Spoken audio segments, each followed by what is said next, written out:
Hello, नमस्कार, वन्नकम, सत श्री अकाल। आप सभी का स्वागत है आपके अपने ही चैनल मैग्नेट ब्रेन्स में। एक ऐसा प्लेटफॉर्म जो आपको क्लास 4 से क्लास 12 तक कंप्लीटली फ्री एजुकेशन देता आ रहा है।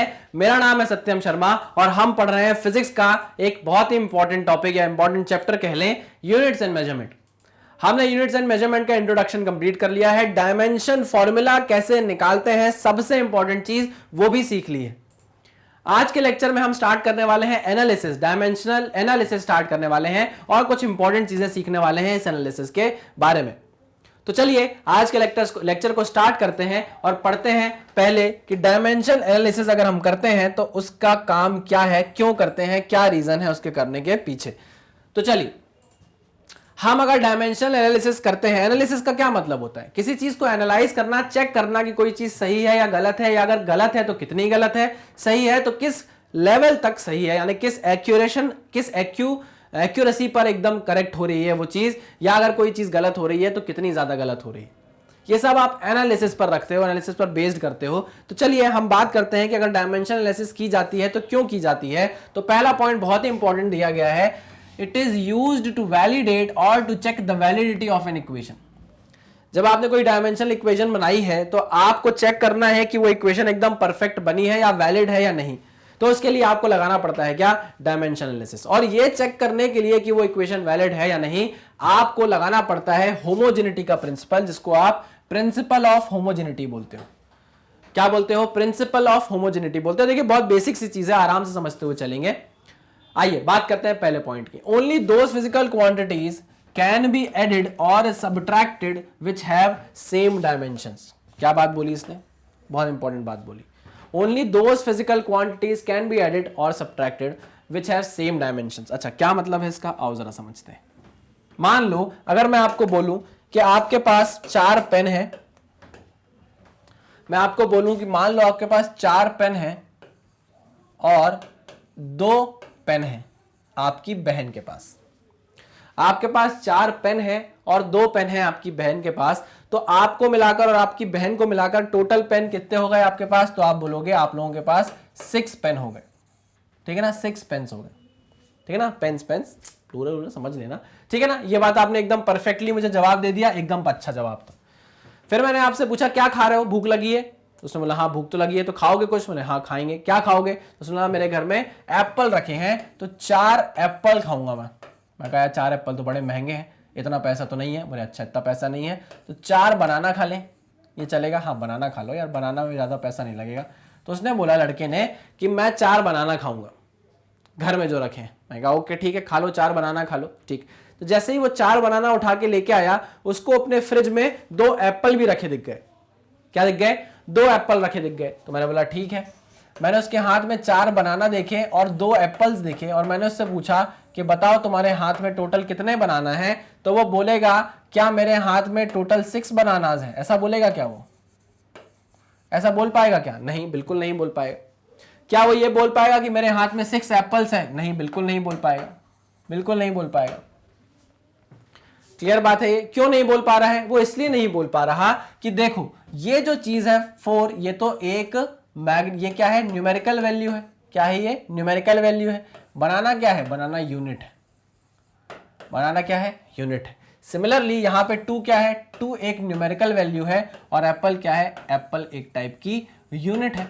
अब आप ये देखो कि यहां पर यूनिट एप्पल है, यहां पर यूनिट बनाना है। क्या कभी आप इनको ऐड करके बता पाओगे कि यहां 6 बनाना है या 6 एप्पल्स है? नहीं, ऐसा कभी भी नहीं बता पाओगे। हाँ, अगर यहाँ एप्पल ना होके बनाना हो जाते तो आप बोल पाते कि यहाँ 4 बनाना है, वहां 2 बनानास हैं, तो आप टोटल 6 बनानास बता देते। जैसे वहां 4 पेन और 2 पेन थे तो आपने 6 पेन बोल दिए थे, क्योंकि यूनिट सेम थी।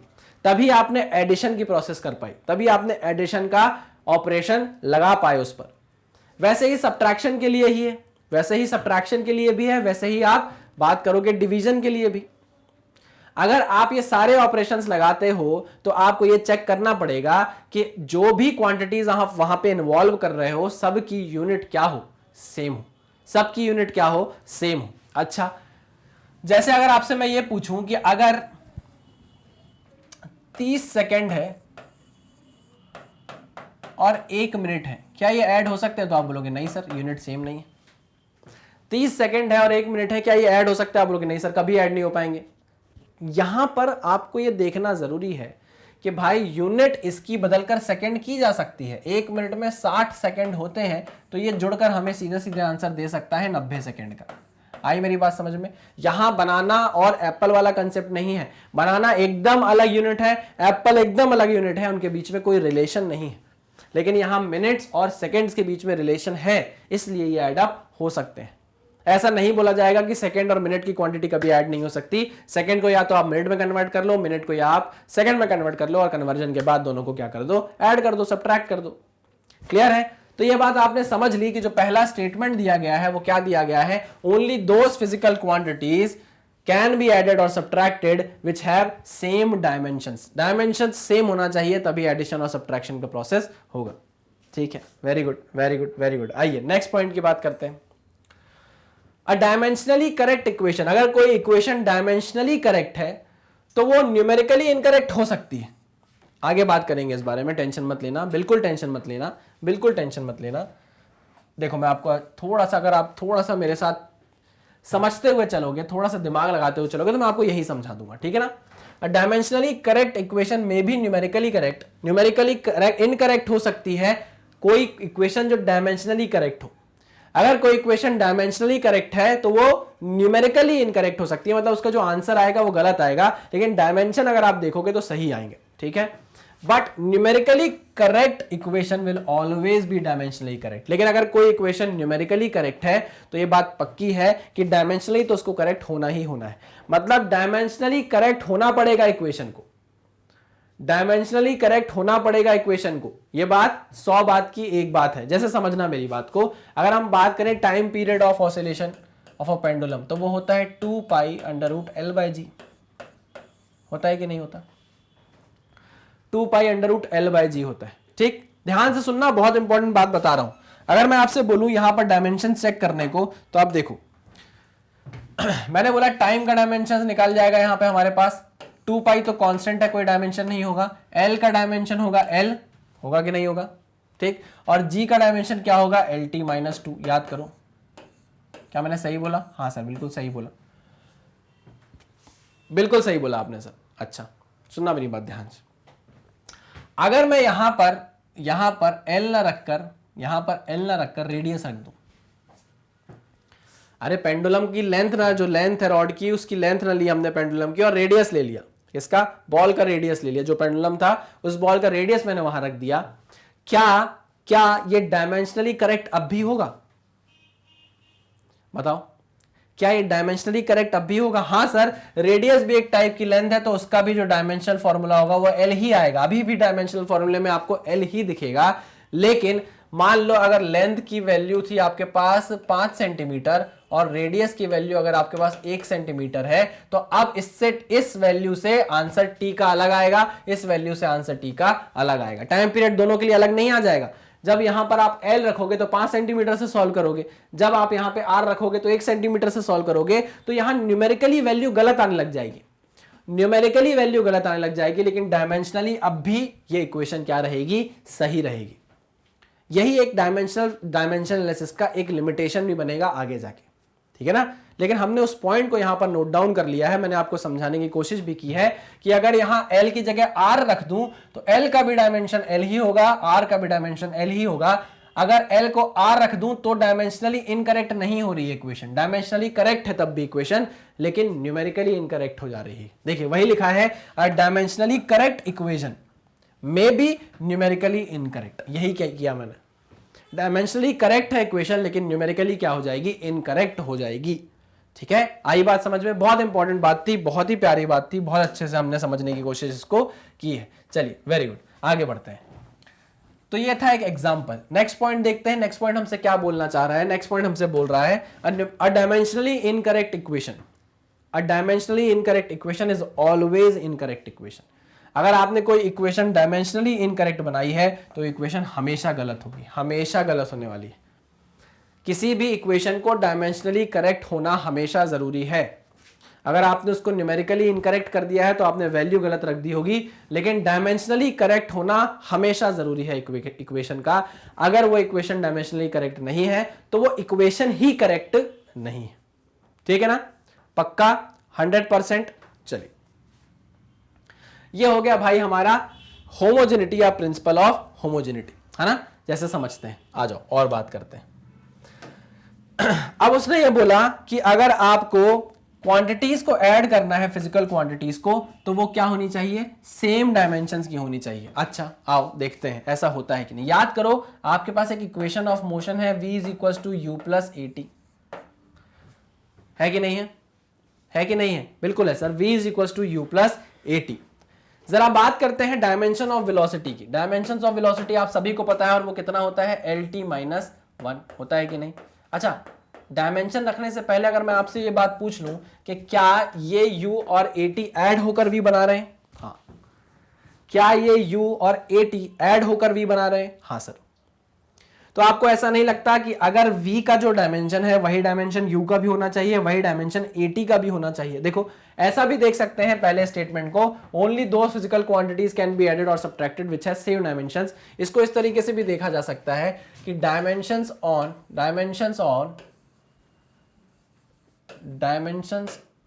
of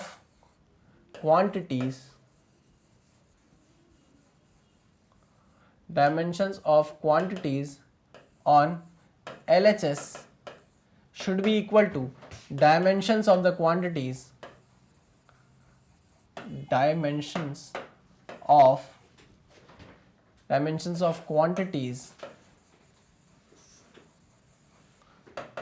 on RHS। ये बात भी आपको हमेशा याद रखनी है। इसको इस तरीके से भी देखा जा सकता है कि लेफ्ट हैंड साइड, इक्वेशन की लेफ्ट हैंड साइड पर जो डायमेंशन है वही डायमेंशन इक्वेशन की राइट हैंड साइड पर भी होना चाहिए, है ना। तो आप चाहे उससे समझो चाहे आप इससे समझो, आपको लगाना वो फॉर्मूला, लगाना वो कंसेप्ट यही है, v is equal to U plus A T है। तो जो डायमेंशन LHS में होगा वही डायमेंशन RHS में भी होना चाहिए। अब RHS में डायमेंशन देखो, इसका dimension should be equal to dimension of velocity, and इस पूरे टर्म का dimension should be equal to the dimension of velocity. ऐसा नहीं कि सिर्फ t का डायमेंशन वेलोसिटी के बराबर हो गया, इस पूरी टर्म का, हम इसको पूरी एक टर्म मानते हैं कि नहीं मानते, बिल्कुल मानते हैं। तो इस टर्म का पूरा जो डायमेंशन है वो वेलोसिटी के डायमेंशन के बराबर होना चाहिए, फॉर्मूले के बराबर, और ये जो पूरा टर्म है इसका जो डायमेंशन फॉर्मूला बनेगा वो वेलोसिटी के बराबर होना चाहिए। ठीक है, चलिए आइए बात करते हैं। अगर मैं इसको इंडिविजुअली उठा कर देखूं, तोड़ कर देखूं, तो ऐसा बोल सकता हूं मैं कि डायमेंशन ऑफ, छोटा लिख रहा हूं मैं, dimension of velocity should be equal to dimension of u। अब आप बोलोगे कि सर ये तो बिल्कुल पक्की बात है, क्योंकि ये फाइनल वेलोसिटी है, ये इनिशियल वेलोसिटी है, दोनों का डायमेंशन तो सेम ही होना है। इसका भी डायमेंशन LT-1 होगा, इसका भी डायमेंशन LT-1 होगा। मैंने बोला बिल्कुल सही बात है, अच्छी बात बोली आपने, ठीक है, कोई दिक्कत नहीं। चलो यहां तक हमको बात समझ में आ गई। अब बात करते हैं जरा AT की, बात जरा करते हैं AT की, कि भाई अब AT को U में जोड़ना है। AT को किस में जोड़ना है, U में जोड़ना है। तो देखो, only those physical quantities can be added और subtracted which have same dimensions. तो भाई अगर U का डायमेंशन LT-1 है, u का डायमेंशन अगर LT-1 है, तो इस पूरी टर्म का भी डायमेंशन क्या होना चाहिए, LT-1 होना चाहिए। बिल्कुल सही बात। तो चलिए मैं इसी चीज को यूज करके यहां लिख रहा हूं कि dimension of AT should be equal to dimension of u, और वो कितना है, LT-1, है कि नहीं है, बिल्कुल है। तो चलो dimension of AT is equals to, देखो अब A क्या है, एक्सेलरेशन है, A क्या है, एक्सेलरेशन है, ठीक। एक्सेलरेशन का डायमेंशन क्या होता है, LT-2 होता है कि नहीं, होता है कि नहीं। T क्या है, टाइम है, टाइम का डायमेंशन होता है T, होता है कि नहीं होता, होता है कि नहीं होता। हाँ, तो अब देखो ये t की पावर 1 है, ये t की पावर -2 है, तो क्या इसका डायमेंशन LT-1 आ रहा है, क्या इसका डायमेंशन AT-1 आ गया, डायमेंशन AT-1 आ गया, AT बोल रहा हूं, LT-1 आ गया, हाँ सर आ गया। तो हमने यहां से क्लियरली देख लिया कि ये जो AT वाला टर्म था इसका भी डायमेंशन LT-1 ही है, जो कि किसके डायमेंशन के बराबर है, डायमेंशन ऑफ U के बराबर है, LT-1। तो आप देखो पूरी इक्वेशन में इसका डायमेंशन LT-1, इसका डायमेंशन LT-1, और ये देखो इस पूरी टर्म का भी डायमेंशन क्या है, LT-1। क्लियर है?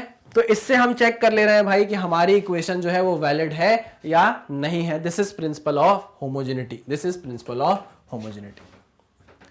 क्लियर? पक्की बात 100%? हाँ। तो भाई हमने इसके बारे में जब बात कर ली ना, तो हमको अब समझ में आने लग गया कि अच्छा, डायमेंशन फॉर्मूले का ये भी यूज हो सकता है। बिल्कुल हो सकता है। अगर आप कभी एक क्वांटिटी को दूसरी क्वांटिटी से जोड़ोगे तो यह बात पक्की कर लेना कि उस क्वांटिटी, जिस क्वांटिटी को आप दूसरी क्वांटिटी में जोड़ रहे हो, दोनों ही क्वांटिटी के डायमेंशंस क्या होने चाहिए? सेम होने चाहिए। अगर आपके पास इक्वेशन है तो आप ये पक्का चेक कर लो कि LHS पर जो डायमेंशन है वही डायमेंशन आपको RHS पे मिले, क्योंकि अगर वो नहीं मिलते हैं तो आपकी इक्वेशन गलत होगी। ये देखो, थर्ड पॉइंट जो लिखा है वो लिखा है डायमेंशनली इनकरेक्ट इक्वेशन हमेशा गलत होती है। अगर कोई इक्वेशन डायमेंशनली गलत है तो वो हमेशा गलत होती है, लेकिन अगर कोई इक्वेशन डायमेंशनली गलत हो तो वो न्यूमेरिकली भी गलत हो सकती है। मतलब सॉरी, अगर कोई इक्वेशन डायमेंशनली करेक्ट हो, देखो ये लिखा है, अगर कोई इक्वेशन डायमेंशनली करेक्ट हो तो वो न्यूमेरिकली इनकरेक्ट हो सकती है, जैसे मैंने R और L का आपको एक एग्जांपल दिया था। लेकिन अगर कोई इक्वेशन डायमेंशनली ही इनकरेक्ट हो जाए तो फिर तो छोड़ ही दो, वो इक्वेशन गलत ही होगी। पक्की बात? ये है इंपॉर्टेंट बात हमारे प्रिंसिपल ऑफ होमोजेनिटी की। ठीक है, चलिए, तो इसी से रिलेटेड हम कुछ क्वेश्चन करेंगे, उस क्वेश्चन में हम समझेंगे और क्वेश्चन से ज्यादा अच्छे से हमको समझ में आएंगी चीजें। तो चलिए क्वेश्चंस की तरफ बढ़ेंगे। इसको आप नोट डाउन कर लीजिए, ये सारे पॉइंट बहुत ज्यादा इंपॉर्टेंट है। मैं इसको थोड़ा सा क्लियर कर देता हूं ताकि आपको पॉइंट्स एकदम साफ साफ क्लियर दिखाई दे। चलिए, इसको आप स्क्रीनशॉट ले लीजिए या आप इसको नोट डाउन कर लीजिए, फिर हम आगे बढ़ते हैं। नोट डाउन आपने कर लिया होगा, आपको समझ में आ गया होगा भाई। सिंपल सी बात यह है कि अगर एडिशन सब्ट्रैक्शन कर रहे हो तो यूनिट एक जैसी लेकर आओ, नहीं तो नहीं करूंगा। सीधा मना कर देना कि एडिशन कर ही नहीं सकता, भागो यहां से, निकलो, चलो चलो चलो चलो निकलो। एडिशन सब्ट्रैक्शन अगर कर रहे हैं, हमको अभी जब भी यूनिट में, जब भी इक्वेशन ऐसी दिखेगी कि इसमें जब कुछ एडिशन हो रहा होगा, ये बात दिमाग में डाल लेना कि दोनों ही क्वांटिटीज की डायमेंशन या यूनिट क्या होनी चाहिए? सेम होनी चाहिए। क्लियर? पक्का? इक्वेशन के LHS पे जो डायमेंशंस है, इक्वेशन के RHS में भी वो डायमेंशंस होने चाहिए। ये बात आपको अपने दिमाग में डालनी है ना? चलिए भाई, आइए कुछ क्वेश्चंस करते हैं और क्वेश्चन से और बेहतरीन तरीके से निखारते हैं अपने कंसेप्ट को। तो चलिए, पहला क्वेश्चन है आपके सामने, find the dimensions of x if, question तो लिख दूं, find the dimension of x if y is equals to 10xt। 10xt, y is equal to 10xt आपको दिया हुआ है, बोल रहा है find the dimension of x। जहां पर y क्या है? y हमको नहीं पता, y इज अननोन, हमको नहीं पता y क्या है। हाँ, लेकिन हमको ये पता है जो t है वो टाइम है, जो ब्रैकेट के अंदर आपको x के साथ दिया गया है वो टाइम है। ठीक है ना? तो अब वो बोल रहा है कि आप डायमेंशंस फाइंड आउट करके बता दो x का क्या होगा। अच्छा, वेरी गुड यार, कॉमन सेंस का यूज करेंगे। ये क्वेश्चन बिल्कुल प्योर शेयर कॉमन सेंस से हो सकता है। जरा ध्यान देना, देखो, जब भी आप 10 के साथ कुछ भी लिखते हो तो क्या वो एक थीटा होता है? क्या वो एक एंगल होता है? क्या वो एक एंगल होता है? हाँ, चाहे आप कैसे भी लिख दो, 10 के साथ अगर आप ब्रैकेट में कुछ भी लिख रहे हो, कुछ भी XYZ अंदर लिख रहे हो, ये आपको क्या देने वाला है? एक एंगल ही देने वाला है। जिस एंगल पर 10 लगेगा और आपको एक वैल्यू प्रोवाइड करा देगा, जिस एंगल पर 10 का ऑपरेटर लगेगा, 10 का ट्रिग्नोमेट्रिक फंक्शन लगेगा और आपको एक वैल्यू ला कर दे देगा कि नहीं दे देगा? बिल्कुल दे देगा। तो इसका मतलब ये क्लियर हो गया, इसका मतलब ये हमको क्लियर हो गया। ओहो, हम पे ये किसने लाल रंग डाला? 10 थीटा, मतलब यहां जो भी चीज आएगी वो एक एंगल होगी, और अभी अभी हम डायमेंशनल फॉर्मूला पढ़ के आए हैं और ये जानते हैं कि जो एंगल होता है वो क्या होता है? डायमेंशनलेस होता है। एंगल जो होता है वो क्या होता है? डायमेंशनलेस होता है। याद करो भाई। हाँ, होता है, डायमेंशनलेस होता है। मतलब M0 L0 T0। ठीक है? हाँ सर। अच्छा, यहां आओ, ध्यान से देखो, यहां पर ये ब्रैकेट के अंदर जो चीज लिखी है ये कुछ नहीं है, ये एक टाइप का क्या है? एंगल है, जिसको क्या होना है? डायमेंशनलेस होना है। ठीक, चलिए, तो जरा हम कंपेयर करते हैं इस टर्म को, इस xt टर्म को हम कंपेयर करते हैं एंगल से, कि ये हमारा क्या है? एंगल है। ठीक है, एंगल का जो डायमेंशन है वो हम लिख सकते हैं। हाँ सर, लिख सकते हैं M0 L0 T0 लिख सकते हैं। क्योंकि ये खुद एक एंगल है, क्योंकि ये tan के साथ लिखा हुआ है, तो इसका भी डायमेंशन क्या होना चाहिए, इसके बराबर ही होना चाहिए। क्यों नहीं आई समझ में बात, फिर से बताता हूं, देखो ध्यान से सुनेंगे, जब तक तोड़ेंगे नहीं तब तक छोड़ेंगे नहीं, आगे नहीं बढ़ेंगे जब तक समझ में नहीं आएगा।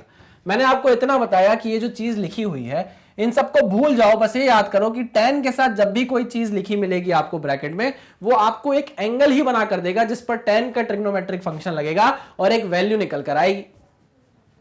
क्योंकि tan के साथ इस ब्रैकेट में आपको हमेशा एंगल मिलने वाला है, एंगल हमेशा क्या होगा, डायमेंशन लेस होगा, और उसका dimensional formula m0 L0 T0 होगा। तो जब हमेशा ब्रैकेट के अंदर आपको एंगल मिलने वाला है, तो क्या मैं ये नहीं बोल सकता कि ये xt एक टर्म है जो खुद एक एंगल होना चाहिए? हाँ, क्योंकि इसी एंगल पे तो tan ऑपरेटर लगेगा और हमको कोई वैल्यू देगा। हाँ बिल्कुल सही बात है, ठीक है। तो हमने यहां पर बोल दिया कि जो xt है वो भी एक एंगल होना चाहिए। तो अगर xt एक एंगल है तो वो भी डायमेंशन लेस होगा, बिल्कुल होगा। तो इसका डायमेंशनल फॉर्मूला xt का क्या होना चाहिए, x और t दोनों का क्या होना चाहिए, m0 L0 T0। लेकिन हमको ये गिवन दिया गया है क्वेश्चन में कि जो t है वो टाइम है, जो t है वो टाइम है। तो क्या आप t का डायमेंशनल फॉर्मूला लिख सकते हो? हाँ सर, t का डायमेंशनल फॉर्मूला मैं लिख सकता हूं कैपिटल T, और यहां पर है m0 L0 T0, m0 L0 T0। Clear, very good. चलिए, क्या अब आप इस इक्वेशन से x का डायमेंशन फाइंड आउट कर सकते हो? देखो मैंने आपको बताया था ना, इसको उस तरीके से भी समझ सकते हो कि इक्वल टू के इस साइड LHS में जो डायमेंशन है वही डायमेंशन इक्वल टू के इस साइड RHS में होना चाहिए, ठीक है ना। इसलिए हमने क्या कर दिया, दोनों को इक्वेट किया हुआ है। चलिए, तो अब आपके पास x का डायमेंशन आता हुआ दिख रहा है m0 L0 t, नीचे जाएगा ऊपर जाके क्या बन जाएगा, -1। सो this is the dimension of x, m0 L0 t -1। कितना सिंपल क्वेश्चन है, लेकिन जब आप इसको स्टार्ट करते हो ना ऐसे क्वेश्चंस को करना, तो बहुत ज्यादा दिल में धक धक होती है कि यार कैसे करेंगे, क्या करेंगे, कैसे होगा, ठीक है। तो इसी चीज का मैं आपको जाके नोट पॉइंट भी आगे बनवा दूंगा कि जब भी आपको एंगल दिखेंगे तो आप वहां पर क्या ले लेना, उसको डायमेंशन लेस लेना। आगे जाके नोट पॉइंट मैं आपको बनवा दूंगा, मैंने वहां पर ऐसा प्रावधान छोड़ा है, प्रावधान किया है, ठीक है। चलिए, वेरी गुड, इस चीज को नोट डाउन करो भाई, फिर हम नेक्स्ट क्वेश्चन पे चलेंगे। बहुत प्यार से धीरे से स्लाइड करेंगे। चलिए आइए नेक्स्ट क्वेश्चन की तरफ चलते हैं। आओ भाई, next question, find the dimensions of a b and c if x is equal to a plus b t plus c t square. Here यहां पर जो आपको x दिया है वो डिस्प्लेसमेंट है, x is displacement, x is displacement and t is time. t आपको क्या दिया है, टाइम दिया है। चलो, अब मेरी बात ध्यान से सुनना, यहां पर आपको एक इक्वेशन दिखाई दे रही है, x is equal to a plus b t plus c t square. x एक टाइप का डिस्प्लेसमेंट है जिसका डायमेंशन आपको पता होगा, डिस्प्लेसमेंट का डायमेंशन L होता है। तो जो डायमेंशन इक्वेशन के LHS में है वही डायमेंशन इक्वेशन के RHS में भी होना चाहिए, है ना। वी नो दैट मैं इस चीज को यहां नोट डाउन करता हूं, if we know that dimensions of the dimensions या बोल दूं द यूनिट बोल दूं, कुछ भी बोल दो, एक ही बात, आ जाओ। The unit of the quantity Q on LHS should be equal to the unit of the quantity on RHS, ठीक। तो यहां पर एक टर्म ये है, एक टर्म ये है और एक टर्म ये है ना। और ये तीनों टर्म आपस में क्या हो रही हैं, ऐड हो रही हैं। तो अगर मैं बोलूं LHS में जो डायमेंशन होंगे, LHS में जो यूनिट होगी वो तो मीटर होगी या सेंटीमीटर होगी या तो मिलीमीटर होगी, लेकिन डायमेंशन L का होगा कि नहीं होगा, बिल्कुल होगा, क्योंकि ये डिस्प्लेसमेंट है। वही डायमेंशन RHS में भी होना चाहिए, पूरे RHS में भी होना चाहिए, मतलब इसका डायमेंशन भी क्या होना चाहिए, L होना चाहिए, इसका डायमेंशन इस पूरे टर्म का भी L होना चाहिए, इस पूरे टर्म का भी क्या होना चाहिए, L होना चाहिए, क्योंकि ये तीनों आपस में ऐड हो रहे हैं, इसलिए तीनों की यूनिट क्या होनी चाहिए, सेम होनी चाहिए। अभी हमने पढ़ा है, ठीक है, पक्का। हाँ, तो देखो ध्यान से सुनना, ध्यान से देखना, अभी हम बिल्कुल बेसिक स्टेज पर हैं, बहुत इजी चीजें हैं। Dimension of x, dimension of x should be equal to, अब मैं यहां पर लिख रहा हूं डायमेंशन ऑफ a। क्या बात आपको समझ में आई? a इज अ कांस्टेंट, ठीक है ना, जो डायमेंशन x का होगा वही डायमेंशन a का होना चाहिए, पक्की बात है? हाँ सर। डायमेंशन ऑफ x कितना है? कैपिटल L, तो this is the dimension of a। तो आपको कांस्टेंट a का, आप सॉरी कांस्टेंट बोल रहा हूं, आपको a का क्या मिल गया, कांस्टेंट ही तो है, a का आपको क्या मिल गया, डायमेंशन मिल गया, ठीक है। चलिए बात करते हैं अब जरा b की, bt की। तो bt क्या है? एक टर्म है, bt दोनों मिलाकर क्या है, एक टर्म बना रहे हैं। तो bt का जो डायमेंशन होगा वही डायमेंशन किसके बराबर होना चाहिए, डायमेंशन ऑफ a के बराबर, क्योंकि दोनों आपस में क्या हो रहे हैं, ऐड हो रहे हैं। आओ देखते हैं, dimension of bt should be equal to dimension of, should be equal to dimension of a। आपने अभी डायमेंशन ऑफ a कितना निकाला, आपने डायमेंशन ऑफ a निकाला l, ठीक। bt का डायमेंशन, bt में जो t है वो क्या है, टाइम है। टाइम का डायमेंशन आपको पता है क्या होता है? हाँ सर, टाइम का डायमेंशन ये है कैपिटल T। तो आप यहां से b का डायमेंशन बता सकते हो lt माइनस 1, ठीक है। This is the dimension of b।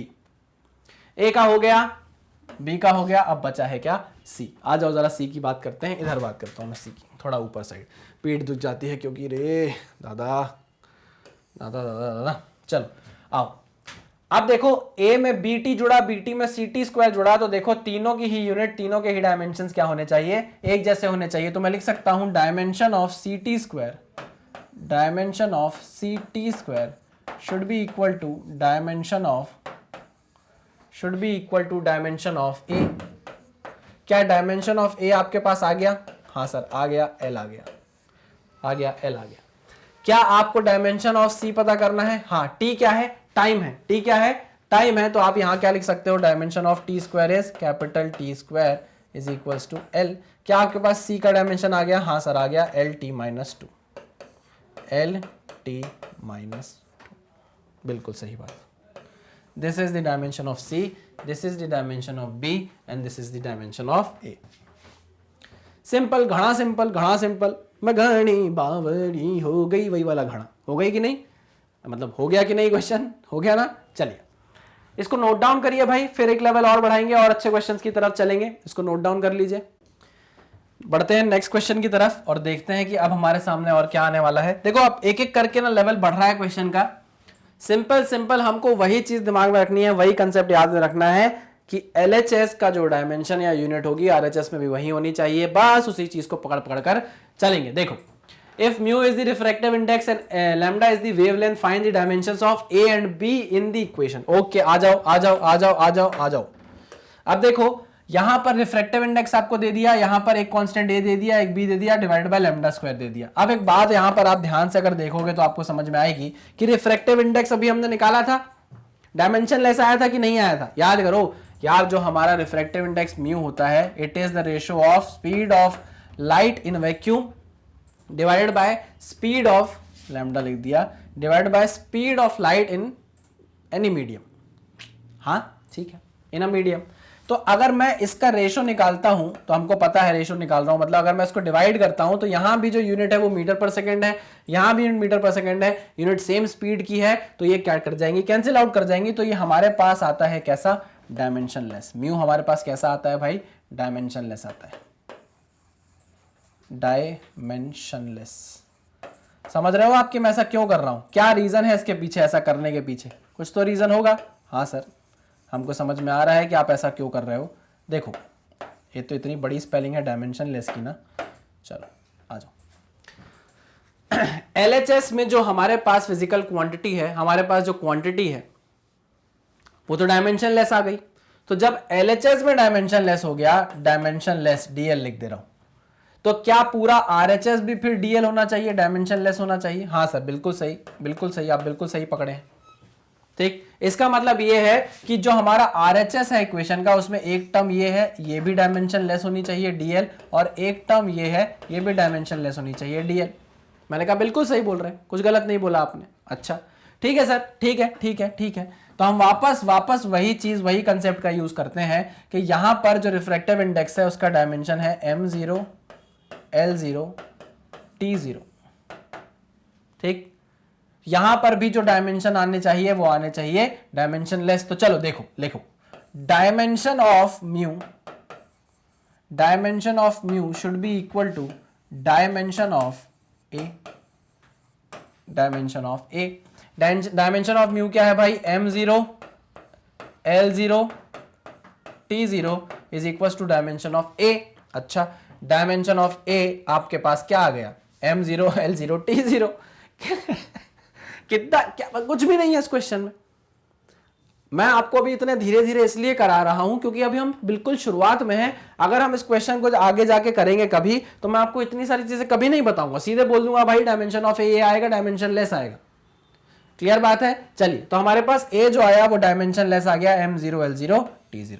ठीक, अच्छा आओ जरा बात करें अब b बाय लैम्डा स्क्वायर का। तो अब देखो यार, क्योंकि a के साथ ये पूरी टर्म जुड़ी हुई है तो इसका dimension b by lambda square और a का डायमेंशन सेम होना चाहिए। तो मैं वही चीज लिख रहा हूं, dimension of a should be equal to dimension of b by lambda square. ठीक, मैंने आपको अभी बताया कि अगर कोई इक्वेशन डायमेंशनली इनकरेक्ट है अगर कोई इक्वेशन डायमेंशनली करेक्ट है तो वो इक्वेशन न्यूमेरिकली इनकरेक्ट हो सकती है, गलत वैल्यू आ सकती है। ठीक है ना, ओके। लेकिन अगर कोई इक्वेशन डायमेंशनली इनकरेक्ट आपने बना दी तो वो इक्वेशन कभी सही हो ही नहीं सकती, मैं उसको सॉल्व ही नहीं करूंगा आगे। पहले उसको डायमेंशनली करेक्ट बनाऊंगा, फिर उसको आगे सॉल्व करने की सोचूंगा। तो मैं यहां पर क्या कर रहा हूं, हर जगह डायमेंशनल करेक्शन है कि नहीं वो चेक करता हूं, हर जगह देखता हूं यूनिट सेम है कि नहीं, यूनिट सेम है कि डायमेंशन सेम है कि नहीं, यही चेक करता रहता हूं। पागल हो जाऊंगा यही कर करके। देखना, डायमेंशन ऑफ ए आपने क्या निकाला, m0 l0 t0, ये देखो is equal to dimension of b by lambda square निकाले। आ जाओ, b की तो मुझे फाइंड आउट करनी है। लैम्डा क्या है भाई, वेवलेंथ है। लैम्डा क्या है, वेवलेंथ है। तो वेवलेंथ जो नापते हो वो भी एक टाइप की लेंथ ही तो है कि नहीं, वेव लेंथ लिखा है कि नहीं, एक टाइप की लेंथ ही है। तो अब उसका क्या होगा भाई, हमारा डायमेंशन, उसका डायमेंशन होगा हमारा l का स्क्वायर। सिंपल, l का square. Dimension formula lambda square का क्या होगा, l का स्क्वायर। आपको b का निकालना है, l स्क्वायर ले जाओ इधर, तो आपके पास डायमेंशन ऑफ b आ जाएगा, dimension of b is equals to m0 l square t0. This is the dimension formula for b and this is the dimension formula for a. Simple. तेरे गाल पे है डिम्पल। अरे हाँ कि ना, सही है कि नहीं, बढ़िया। कितने अच्छे क्वेश्चन है, कितने क्यूट, कितने प्यारे क्वेश्चन है, बन रहे हैं आसानी से। बस ऐसा ही क्वेश्चन आपको देखने हैं, थोड़े से और अच्छे होते जाएंगे क्वेश्चन, उनको भी हम डिस्कस करेंगे। चलिए आप इसको नोट डाउन करिए, फिर हम नेक्स्ट क्वेश्चन की तरफ चलते हैं भाई। चलिए, लिख लिया होगा, स्क्रीनशॉट ले लीजिए, या आप मेरे साथ साथ ही क्वेश्चन को सॉल्व करा करिए। अगर आप गलत भी करोगे तो यहां से देखकर सही कर लिया करो, या मैं अगर गलत करूंगा तो आप करोगे तो मुझे यहां तक सुनाई दे देता है कि मन से मन की बॉन्ड, रिश्ता है हमारे बीच में। तो जैसे अगर मैं कुछ गलत करूंगा, आप वहां सही कर रहे होगे, तो वहां से एक एनर्जी आएगी मेरे पास और मुझे आके से धक्का देगी और बोलेगी कि सर आप गलत कर रहे हो, मैं उसको सही कर लूंगा। ठीक है, चलिए, तो बस करते रहिए क्वेश्चन को सॉल्व, हम ऐसे ही महारत हासिल कर लेंगे। वेरी गुड, आइए बढ़ते हैं नेक्स्ट क्वेश्चन की तरफ। Next question, find the dimensions of x in the given equation. In the given equation, इस इक्वेशन में r की पावर 2 है ना, मैं चढ़ा देता हूं r की पावर 2, चढ़ा देता हूं कैसे बोलते हैं ना अपन, चढ़ा देता हूं, ये r की पावर लगा दी। अरे यार फिर से तुम यार कलर चाहिए मुझे, ब्लैक, यू नो, r की पावर 2, ठीक है ना, r स्क्वायर x है। चलिए, तो हमको फाइंड आउट करना है, find the dimension of x in the given equation, जिसमें x जो है वो डिस्प्लेसमेंट है। x क्या है, डिस्प्लेसमेंट है। ठीक है, p क्या है, p अननोन है, हमको नहीं पता p क्या है। ठीक है, और कुछ, r is the radius, sorry आपको x तो पता करना है ना, तो x डिस्प्लेसमेंट नहीं होगा, x तो अननोन है भाई, x तो फाइंड आउट करना है, ठीक है ना। p अननोन है और r आपको रेडियस दिया है और बोला है कि डायमेंशन फाइंड आउट करो किसके, x के। चलिए कोई बात नहीं, आओ जरा ध्यान से देखते हैं। एक अननोन क्वांटिटी है p और एक है a भी क्या है, कांस्टेंट है। a भी क्या है भाई, एक कांस्टेंट है। a भी हमको अननोन है, पता नहीं क्या है, होगा कुछ अननोन है ना, हमको नहीं पता क्या है भाई a। चलिए तो अब a की पावर है r स्क्वायर x। यार एक बात मुझे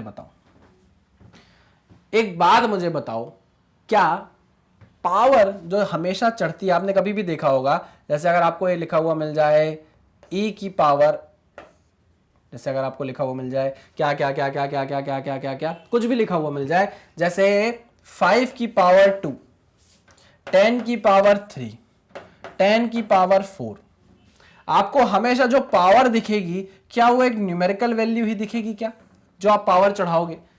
क्या आपको ऐसा कभी देखने को मिलता है कि 5 की पावर 2 kg ऐसा देखने को मिलता है, या 10 की पावर 2 सेंटीमीटर ऐसा देखने को मिलता है? नहीं, कोई डायमेंशन आपको देखने को नहीं मिलेगी। जो भी आप पावर चढ़ाओगे उसमें वो सिर्फ एक न्यूमेरिकल वैल्यू होगी, या तो 2 होगा या तो यहां पे मान लो 3 होगा, लेकिन वहां पर कोई भी यूनिट पावर को दी नहीं जाएगी, कोई भी डायमेंशन पावर को दिया नहीं जाएगा। इससे मेरे को एक चीज तो क्लियर हो गई, जो मैं यहां पर लिख रहा हूं, no dimension, there is always a numerical value या numerical value there is always a numerical value present in the place of power,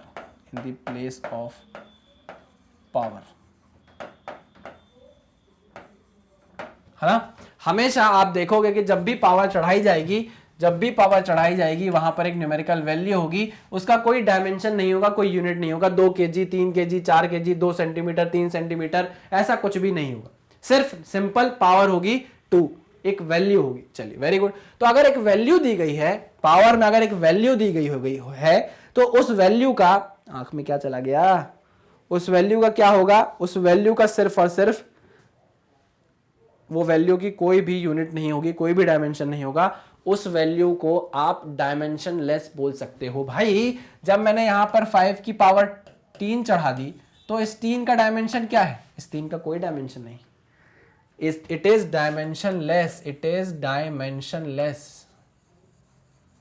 dimensionless बाबा। तो अगर ये डायमेंशन लेस है तो इसका डायमेंशनल फॉर्मूला क्या m0 l0 t0 बनेगा कि नहीं बनेगा? हाँ सर बनेगा। तो अब आ जाओ क्वेश्चन पे। क्वेश्चन में आपके पास एक अननोन है a जिसकी पावर चढ़ा दी गई है, this is what, this is power, this is exponent, आपको चढ़ा दिया गया है, पावर चढ़ा दिया गया है, ठीक। अब ये पावर चढ़ा दी तो मुझे पता है कि ये पूरा जो टर्म है आर स्क्वायर एक्स, ये पावर है, आर स्क्वायर एक्स क्या है, पावर है, और हम ये जानते हैं कि पावर हमेशा डायमेंशन लेस होती है, तो इसलिए इस आर स्क्वायर एक्स को भी क्या होना पड़ेगा, डायमेंशन लेस होना पड़ेगा, ठीक है ना। इसलिए this implies r square x is also a numerical value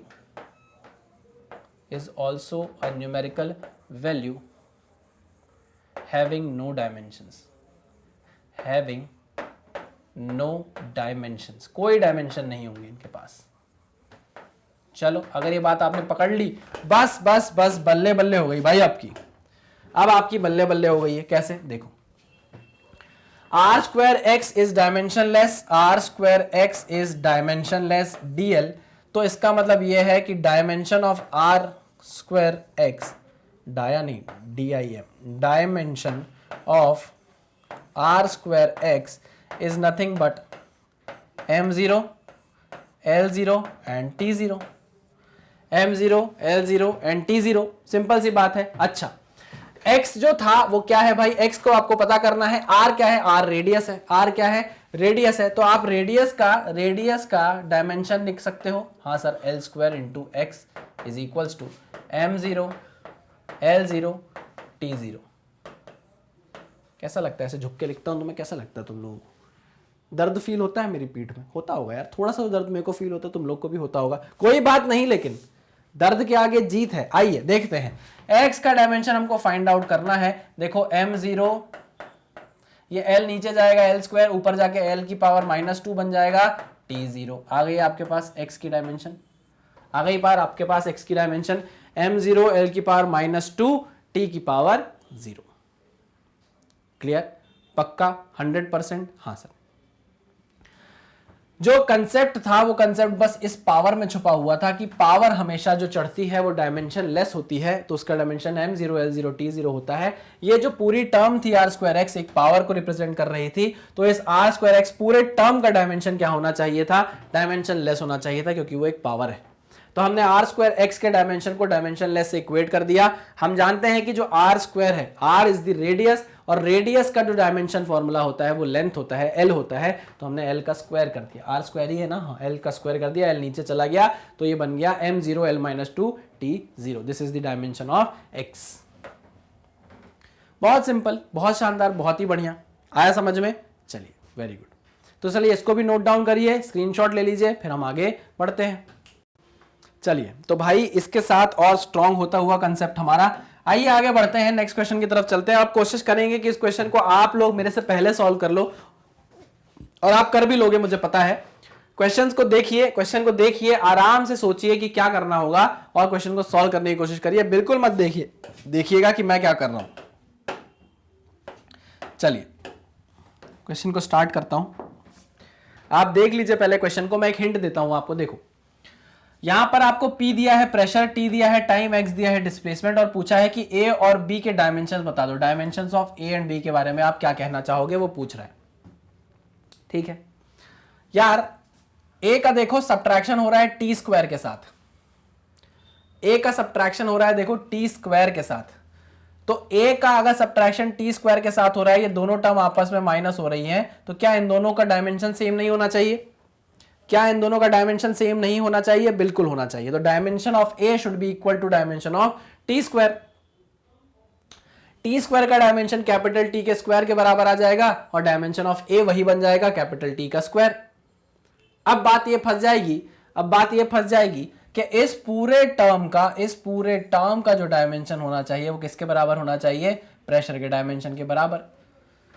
ठीक, तो अब आपको क्या करना है, इसका डायमेंशन पता होना चाहिए, और आप इसके डायमेंशन से इसको इक्वेट कर दोगे, आपके पास बी निकल आएगा। चलिए, नहीं आई बात समझ में? तो चलिए सॉल्व करते हैं। देखिए, मैं पहले आपको बता देता हूं, we know that dimension of P is equals to, देखिए m l -1 t -2 होता है क्या? चेक कर लीजिए अगर आपको लगता है तो। फोर्स अपॉन एरिया, प्रेशर होता है, तो ml t -2 ये हो गया force upon area, l square, l से कट जाएगा, l ऊपर घूम के जाएगा, तो ml -1 t -2 हो जाएगा। ठीक है ना, ml -1 t -2, this is the dimension of pressure. आइए, मैं ये बोल रहा हूं, हेयर कलर बदलता हूं पेन का जरा, हेयर इधर लिखता हूं, साइड में काम की चीज, here a minus t square, here a minus t square, दो चीजें आपस में क्या हो रही हैं? माइनस हो रही है। ठीक है ना, here in a minus t square we know that, in a minus t square we know that dimension of A should be equal to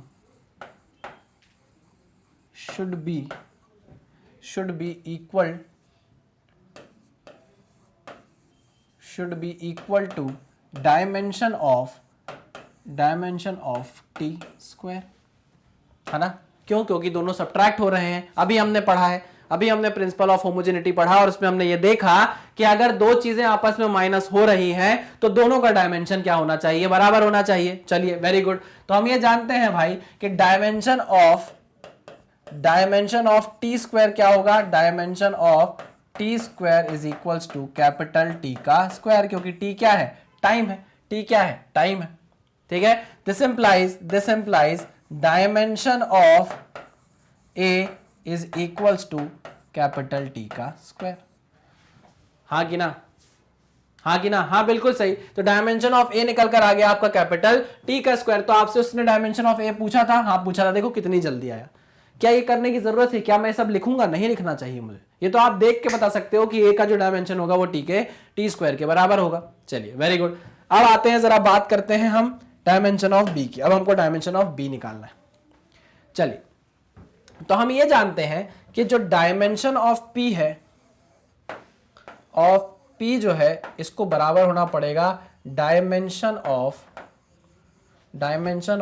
A minus t square upon b x के। होना पड़ेगा कि नहीं? बिल्कुल होना पड़ेगा sir, बिल्कुल होना पड़ेगा सर। चलिए ध्यान से देखना, डायमेंशन ऑफ पी आपने निकाल लिया है m L minus one T minus two, this is dimension of pressure. अब देखना, ए का डायमेंशन टी स्क्वायर आपने निकाल लिया है, टी स्क्वायर का डायमेंशन टी स्क्वायर है, आपको पता है दोनों का डायमेंशन सेम होगा। इसको माइनस करके जीरो मत कर देना, इसको माइनस करके जीरो मत कर देना भाई। क्यों? क्योंकि इसका न्यूमेरिकल वैल्यू तो कुछ हो सकती है अलग, इसकी न्यूमेरिकल वैल्यू कुछ और अलग हो सकती है कि नहीं? हाँ, यहां पर तो सिर्फ डायमेंशन की मैंने बात की है कि ये भी टी स्क्वायर होगा, ये भी टी स्क्वायर होगा, माइनस मत कर देना, कोई न्यूमेरिकल वैल्यू नहीं है ये, ठीक है। चलिए, तो ऊपर है आपके पास डायमेंशन क्या? T square. ऊपर डायमेंशन क्या है? T square. इनमें से माइनस होकर आपको कोई वैल्यू मिलेगी और उस वैल्यू का डायमेंशन क्या होगा? टी स्क्वायर के बराबर ही होगा, बिल्कुल, डिवाइडेड बाय बी का डायमेंशन आपको निकालना है। एक्स क्या है? डिस्प्लेसमेंट है, तो एक्स का डायमेंशन क्या होगा? एल होगा एक्स का डायमेंशन एल होगा। हाँ सर बिल्कुल, एक्स का डायमेंशन एल होगा। यहां से आप बी नहीं निकाल सकते? बहुत आसानी से सर, बड़े आराम से निकलेगा, बड़े आराम से निकलेगा सर। देखो आपको दिखाता हूं, आप आराम करिए सर, आपकी उम्र हो गई है, कमर उम्र में दर्द है आपके, आप आराम करिए, हम निकाल के देते हैं आपको। देखो, इस बी को ले जाओ ऊपर, इसको उतार के ले आओ नीचे, तो ये हो जाएगा B is equal to T का स्क्वायर बाबा divided by M L minus one T minus two, M L minus one T minus two, और इसके साथ नीचे क्या है? एक एल है, तो नीचे एक एल है भैया, इसकी पावर वन है, इसकी पावर माइनस वन है, तो एल प्लस वन वाला एल माइनस वन से चला गया, क्या बच गया? M t minus to.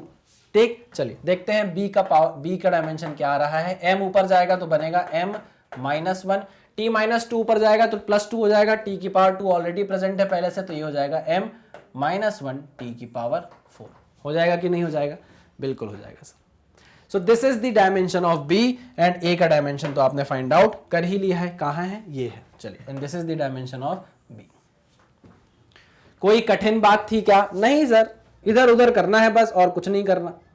अगर आपको इतना समझ में आ गया तो आप तो अब बस तैयार हो। अब आप किसी भी टाइप के क्वेश्चन के लिए क्या हो? एकदम तैयार हो। ये देखो गिर रहा हूं, गाली मत दो मेरे को, मैं गिर रहा हूं, है ना। चलो,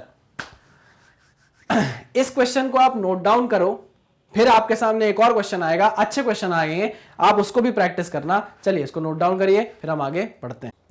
चलिए नेक्स्ट क्वेश्चन की तरफ बढ़ते हैं, करता हूं इसको इरेज। आ जाओ, नेक्स्ट क्वेश्चन देखेंगे। Find the dimensions of sir वही है, लेकिन तरीके अलग अलग हैं। वहां माइनस सब्ट्रैक्शन वाला एक क्वेश्चन हमने देख लिया, अब यहां पर एक मल्टीप्लिकेशन वाला देख लें। आ जाओ, find the dimensions of beta in the given equation.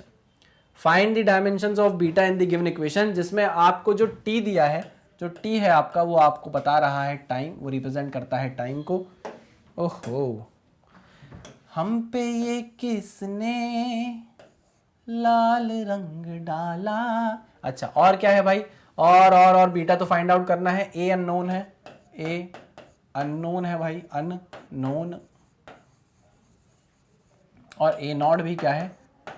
Unknown है, ठीक है ना। और बोल दिया भाई बीटा फाइंड आउट करो। ओ हो, क्या कंसेप्ट, क्या कंसेप्ट, क्या कंसेप्ट, वही कंसेप्ट, क्या कंसेप्ट, क्या कंसेप्ट, क्या कंसेप्ट, वही कंसेप्ट। सर क्या? देखो यहां पर आपने जब इसको चढ़ाया, आपको दिख रहा है कि नहीं दिख रहा? अगर छोटा हो गया है आपके लिए तो मैं क्वेश्चन थोड़ा बड़ा करके लिख देता हूं। A is equals to A naught e की पावर माइनस बीटा टी। यह है क्वेश्चन आपके सामने। अगर मैं आपसे बोलूं तो आप यहां फिर एक चीज पकड़ सकते हो कि सर ये जो है ई की पावर है सर, ये जो है सर, ये ई की पावर है। आपने इसको पावर में चढ़ा के रखा है। और अभी हमने एक कंसेप्ट पढ़ा कि पावर हमेशा क्या होती है? Power is always dimensionless, power is always dimensionless, dimensionless. ये बात हमने अभी पढ़ी कि नहीं पढ़ी? हाँ सर अभी पढ़ी। तो आप क्या इसका यूज नहीं कर सकते? फिर से बिल्कुल कर सकते हैं सर। देखिए अब मैं बताता हूं आपको कैसे सॉल्व होगा। तो हमारा जो माइनस बीटी होना चाहिए, ये पूरी पावर है, ये पूरी पावर क्या होगी? डायमेंशनलेस होगी। तो देखो डायमेंशन ऑफ बीटी, हमको बीटी से लेने देना है, माइनस से हम क्या लेकर करेंगे? हमको तो डायमेंशन से मतलब है। Dimension of b t is equal to, क्योंकि डायमेंशन लेस बोला है आपने, तो वो क्या होगा? m0 l0 t0 होगा कि नहीं होगा? बिल्कुल होगा सर। क्या t का आपको पता है कि वो टाइम है? हाँ, तो t का क्या आप डायमेंशन बता सकते हो? हाँ सर बता सकते हैं। बीटा t का dimension t capital T is equals to m0 l0 t0। इस t को नीचे ले जाओ तो क्या आपके पास बीटा का डायमेंशन आने लग गया? क्या आपके पास बीटा का डायमेंशन आने लगा? कहीं अगर मैं ब्रैकेट लगाना भूल गया हूं तो तहे दिल से माफी मांगता हूं आपसे, ब्रैकेट जरूर लगा लीजिएगा। m0 l0 t0, t जाएगा नीचे तो ये क्या बन जाएगा? m0 l0 t minus 1। this is the dimensions of beta जो आपको फाइंड आउट करने को बोला गया था। कितना आसान है भाई, कितना आसान है। मतलब इतना बकवास क्वेश्चन, इतना बेकार क्वेश्चन, इतना वाहियात क्वेश्चन, इतना थर्ड क्लास क्वेश्चन आपको क्या बताऊं। लेकिन क्योंकि अभी हम इनिशियल फेज में, हमको ऐसे क्वेश्चन देखने हैं, आपको ऐसे क्वेश्चन सॉल्व करने होंगे ताकि आप अपनी क्या बढ़ा पाओ? अपनी कंसेप्ट के पावर को थोड़ा सा बढ़ा पाओ, है ना? क्योंकि आगे जाके हम पढ़ेंगे अच्छे क्वेश्चंस, तो हमको उसके लिए इनकी जरूरत पड़ेगी। आपको समझ ही नहीं आएगा कि कब आप लगाना सीख जाओगे एकदम से। आपको समझ ही नहीं आएगा कि आपको पेन उठाने की जरूरत ही नहीं पड़ी और आप डायमेंशन निकालने लग गए हो। ये बहुत एकदम से होगा। जैसे ही आप प्रैक्टिस करते जाओगे ना, ये चीजें आपको एकदम से फील होने लग जाएंगी। ठीक है, चलिए वेरी गुड, इसको नोट डाउन कर लीजिए। फिर हम नेक्स्ट क्वेश्चन एक और देख लेते हैं, एक और उठा लेते हैं, प्यारा सा क्वेश्चन। वेरी गुड, आ जाओ। this is आ जाओ भैया। Find the dimensions of a, omega and k in the given equation. लो भाई, अब आपको एक बढ़िया प्यारी सी इक्वेशन दे दी, बड़ी सी इक्वेशन दे दी। अब ये इक्वेशन क्या है, क्यों है, इसके बारे में सवाल जवाब मत करो, क्योंकि अभी हम इसके बारे में ज्यादा जानते नहीं है ना। आपके मन में सवाल तो आ रहा होगा, बहुत जल्दी आता है कई लोगों के मन में सवाल, तो एकदम तुरंत आ जाता है कि सर वो सब छोड़ो, डायमेंशन छोड़ो, ये इक्वेशन बताओ क्या है। नहीं बताऊंगा मैं, क्योंकि अभी हमारे काम की नहीं है। अभी हमारे काम का क्या है? सिर्फ और सिर्फ डायमेंशन निकालना। तो अभी हम उसी पर फोकस करेंगे। आओ जरा डायमेंशन निकालते हैं। Find the dimensions of A, omega and के। ए का डायमेंशन, ओमेगा डायमेंशन और के का डायमेंशन आपको फाइंड आउट करके देना है, जिसमें आर आपको बता दिया है डिस्प्लेसमेंट है, टी आपको बता दिया टाइम है, एक्स डिस्टेंस है। ठीक है आ जाओ करते हैं यार। फिर वही concept R is equals to a sine omega t minus k x. Sine है, साइन के साथ ये जो लगा है ये क्या देगा आपको? हमको पता है कि जो साइन के साथ लगा हुआ है ये हमको एक एंगल देने वाला है। एंगल देने वाला है भाई। कैसे एंगल देने वाला है यार? साइन ऐसा भी तो हो सकता है कि ये चीज 90 माइनस 30 बन रही हो, यानी कि 60 बन रही हो। सर हो सकता है ये 60 माइनस 45, ये 60 माइनस 15 बन रहा हो सर, तो ये 45 आ रहा हो सर। सर ये हो सकता है 60 माइनस 30 बन रहा हो तो 30 आ रहा हो, लेकिन आना ब्रैकेट के अंदर क्या है? एक एंगल ही है। आना ब्रैकेट के अंदर क्या है? एक एंगल ही है। तो अगर हमारे इस ब्रैकेट के अंदर एंगल आना है तो हमको पता है angle is always what? Angle is always dimensionless. Angle is always dimensionless, है कि नहीं है? बिल्कुल सही बोला, बिल्कुल सही बोला कि एंगल जो है वो हमेशा क्या होगा? डायमेंशनलेस होगा। ये अभी हम पकड़ चुके हैं कंसेप्ट को। वापस यहां पर घबराए, कई बच्चे देख के घबरा गए होंगे कि सर ये ओमेगा क्या है, टी क्या है, सर ये क्या करेंगे, सर ये भी मल्टीप्लाइड है। तो यार आपको सिर्फ कंसेप्ट पकड़ना है, सिर्फ और सिर्फ कंसेप्ट पकड़ना है कि यहां पर आने वाली है जो पूरी चीज है ये डायमेंशनलेस होने वाली है। चलो, तो अगर एंगल इज ऑलवेज डायमेंशनलेस तो हम ये जानते हैं dimension of omega t minus k x क्या होना चाहिए? m0 l0 और t0। This is the dimension of omega t minus k x. अब एक बात ध्यान से सुनना, ये और ये आपस में सब्ट्रैक्ट हो रहे हैं, तो इसका डायमेंशन और इसका डायमेंशन भी सेम होना चाहिए कि नहीं? This implies dimension of omega T should be equal to the dimension of के x, should be equal to the dimension of के एक्स। सिंपल सी बात है। हाँ सर ठीक है, आ जाओ। Dimension of omega T is equal to dimension of के एक्स, और इन दोनों को डायमेंशन को किसके बराबर होना चाहिए? इस डायमेंशन के बराबर, क्योंकि डायमेंशन आपने एंगल का डायमेंशनलेस बता दिया है, और ये पूरी चीज क्या बना रही है? एक डायमेंशनलेस टर्म बना रही है। ठीक, क्लियर, पक्का, 100%? हाँ सर। चल आ जाओ। अगर मैं ओमेगा टी के डायमेंशन को इससे इक्वेट करूं और फिर मैं डायमेंशन ऑफ के एक्स को इससे इक्वेट करूं, क्या मेरे पास अननोन का डायमेंशन आ जाएगा? हाँ सर बिल्कुल आ जाएगा। तो आओ करते हैं, वही चीज करते हैं। डायमेंशन ऑफ ओमेगा टी को इक्वेट कर दिया हमने डायमेंशनलेस से, M0 L0 T0 से। क्यों किया? सुनना मेरी बात। क्योंकि ये पूरी चीज जो है ये एक एंगल है, और एंगल हमेशा डायमेंशनलेस होता है, ये मैंने आपको बताया। तो अगर ये डायमेंशनलेस है और ये आपस में सब्ट्रैक्ट हो रहे हैं, तो इन दोनों को भी, इन दोनों की यूनिट को क्या होना चाहिए? बराबर होना चाहिए। बराबर होना चाहिए कि नहीं? तभी तो आपस में सब्ट्रैक्शन हो सकता है। Principle of homogeneity. हाँ सर ठीक है, आ जाओ। अब भाई ओमेगा का आपको निकालना है, टी टाइम दिया हुआ है, तो टी का डायमेंशन आपके पास है कैपिटल टी। आ जाओ, तो ये हो जाएगा M0 L0 T0। आ जाओ, ओमेगा का क्या आ गया भाई dimensional formula? M0 L0 T की power -1। This is the dimension formula for omega. क्या कुछ गलत कहा मैंने? नहीं सर। सिमिलरली आगे बढ़ते हैं। अब हम डायमेंशन ऑफ के एक्स को बराबर बोल देंगे M0 L0 T0 के। आ जाओ, डायमेंशन ऑफ के x should be equal to M0 L0 and T0। M0 L0 and T0। अच्छा आ जाओ, डायमेंशन ऑफ के एक्स में आपको के का फाइंड आउट करना है। एक्स डिस्प्लेसमेंट है, डिस्टेंस है, तो डिस्टेंस का डायमेंशन क्या होता है? L होता है। L से नापते हैं, L से रिप्रेजेंट करते हैं। आ जाओ, क्या बचा? M0 L0 T0। यहां से k का डायमेंशन आपके पास निकल कर आ जाएगा M0 L-1 T0। आ गया, M0 L-1 T0। कुछ प्रॉब्लम? कोई प्रॉब्लम नहीं होनी चाहिए। सर बड़ा बोरिंग है, सर बोर हो रहे हैं। अरे बोर हो रहे होगे क्योंकि अभी बेसिक चल रहा है ना। जब न्यूटन्स लॉज ऑफ मोशन पढ़ा रहा था तो सर ये क्यों पढ़ा रहे हो, सर बीच से क्यों पढ़ा रहे हो, सर इतना ज्यादा लेवल क्यों पढ़ा रहे हो। अब जब मैं बेसिक पढ़ा रहा हूं तो सर बोर हो रहा है, सर बोर हो रहा है। इतना इजी कौन करता है? अरे भैया पहले इजी करेंगे फिर बिजी करेंगे अपने आप को, हाँ कि ना। आराम से समझते चलेंगे, कंसेप्ट बहुत ज्यादा इंपॉर्टेंट है। कहीं मिस कर गए तो दिक्कत में फंस जाओगे।